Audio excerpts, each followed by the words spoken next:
Курзыштон амахушари раштонах шанрауад бысау.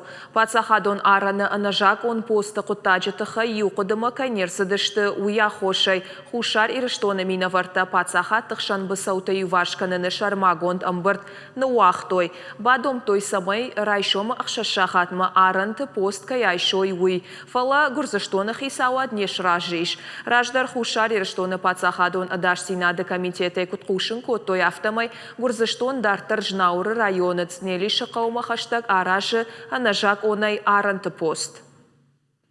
Почти 5 часов провели за столом переговоров. Юго-Остинской стороной предлагались различные варианты обсуждения данной проблемы и предлагалась техническая встреча, скажем, завтра, 30 августа в 11 часов.